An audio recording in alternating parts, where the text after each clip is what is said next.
10 ವರ್ಷಗಳ ಸುಂದರ ಸಂಸಾರ, 7-8 ವರ್ಷದ ಮಗು, ಡಿವೈಎಸ್ಪಿ ಕೆಲಸ, ಇನ್ನೇನ್ ಬೇಕು ನೆಮ್ಮದಿಯಾಗಿರೋಕೆ. ಆದ್ರೆ ಬ್ಯಾಚ್ಮೇಟ್ ಜೊತೆಗಿನ ಹೊಸ ಸ್ನೇಹ ಇದೀಗ ಪೊಲೀಸ್ ಠಾಣೆ ಮೆಟ್ಟಿಲೇರುವಂತೆ ಮಾಡಿದೆ. ಇತ್ತ ಗುರಾಯಿಸಿದಕ್ಕೆ ಒಬ್ಬನ ಕೊಲೆ ನಡೆದು ಹೋಗಿದೆ. ಓವರ್ ಆಲ್ ಡೀಟೇಲ್ಸ್ ಇಲ್ಲಿದೆ, ನೀವೇ ನೋಡಿ. ಪತ್ನಿಗೆ ಕಿರುಕುಳ, ಬ್ಯಾಚ್ಮೇಟ್ ಜೊತೆ ಅಫೇರ್, ಠಾಣೆ ಮೆಟ್ಟಿಲೇರಿದ ಎಸಿಪಿಗಳ ಪ್ರೇಮ್ ಕಹಾನಿ. ಒಳ್ಳೆ ಹೆಸರು ತರುವ ಡಿವೈಎಸ್ಪಿ ಕೆಲಸ, ಜೊತೆಗೆ ಒಳ್ಳೆ ಸಂಬಳ, ಕೈ ಹಿಡಿದ ಮಡದಿ, ಮುದ್ದಾದ ಮಗು.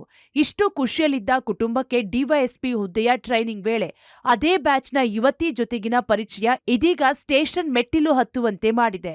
ಆಗ್ನೇಯ ವಿಭಾಗ ಸೆನ್ ಎಸಿಪಿ ಗೋವರ್ಧನ್ ಹಾಗೂ ಕಾರವಾರ ಎಸಿಪಿ ಅಶ್ವಿನಿ ವಿರುದ್ಧ ಗೋವರ್ಧನ್ ಪತ್ನಿ ಅಮೃತ ನೀಡಿದ್ದ ದೂರಿನನ್ವಯ ಹೈಗ್ರೌಂಡ್ ಠಾಣೆಯಲ್ಲಿ ಎಫ್ಐಆರ್ ದಾಖಲಾಗಿದೆ. ಡಿವೈಎಸ್ಪಿಯಾಗಿ ಆಯ್ಕೆ ಆದಾಗಿನಿಂದ ಗೋವರ್ಧನ್ ಕುಟುಂಬವನ್ನ ದೂರ ಮಾಡಿದ್ದಾರೆ. ಇದಕ್ಕೆ ಕಾರಣ ಅವರದ್ದೇ ಬ್ಯಾಚ್ನ ಅಧಿಕಾರಿ ಡಿವೈಎಸ್ಪಿ ಅಶ್ವಿನಿ ಅವರ ಜೊತೆಗೆ ನನ್ನ ಪತಿ ಗೋವರ್ಧನ್ ಸಂಬಂಧ ಹೊಂದಿದ್ದಾರೆ. ಇದನ್ನ ಪ್ರಶ್ನಿಸಿದ್ದಕ್ಕೆ ಹಲ್ಲೆ ನಡೆಸಿ ಕೊಲೆ ಯತ್ನ ಮಾಡಿದ್ದಾರೆ ಅಂತ ಆರೋಪಿಸಿದ್ದಾರೆ. ಗೋವರ್ಧನ್ ಹಾಗೂ ಅಶ್ವಿನಿ ಮಾಡಿರೋ ಚಾಟ್ ಹಾಗೂ ಜೊತೆಗಿರುವ ಫೋಟೋಗಳನ್ನ ನೀಡಿ ಅಮೃತ ದೂರು ನೀಡಿದ್ದಾರೆ.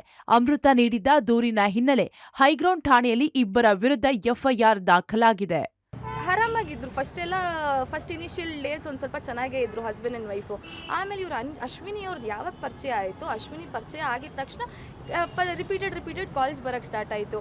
ಅವರು ಗೋವರ್ಧನ್ ಅವರು ಇವರು ನಮ್ಮ ಕ್ಲೈಂಟ್ ಅಮೃತ ಅವರು ಏನಾಗ್ತಾ ಇದೆ, ಏನಕ್ಕೆ ಇವ್ರು ಇಷ್ಟು ಕಾಲ್ ಮಾಡಿ, ನಿಮ್ಗೆ ಆಫೀಸ್ ಕೊಲೀಗ್ ನಿಮ್ಮ ಪರಿಚಯ ಇರೋರು ಅಂದ್ರೇ ಮಾಡ್ತಾರೆ, ಬಟ್ ಏನಕ್ಕೆ ಇಷ್ಟು ರಿಪೀಟೆಡ್ ಕಾಲ್ಸ್ ಬರ್ತಾ ಇದೆ, ಆಮೇಲೆ ಮೆಸೇಜಸ್ ಬರ್ತಾ ಇದೆ, ಏನಕ್ಕೆ ಅಂತ ಅವ್ರಿಗೂ ಒಂದು ಸ್ವಲ್ಪ, ಆಮೇಲೆ ಅವ್ರು ಕನ್ಫ್ರಂಟ್ ಮಾಡಿದಾಗೂ ದೆನ್ ಆಮೇಲೆ ಅವರು ಓಕೆ ದೆನ್ ದೇ ಸ್ಟಾರ್ಟೆಡ್ ಏನು ನಡ್ತಾ ಟಾರ್ಚರ್. ಆಮೇಲೆ ಅವ್ರ ಹತ್ರನೂ ಮಾತಾಡಿದಾಗ ಟಾರ್ಚರ್ ಕೊಡೋಕೆ ಸ್ಟಾರ್ಟ್ ಮಾಡಿದ್ದಾರೆ.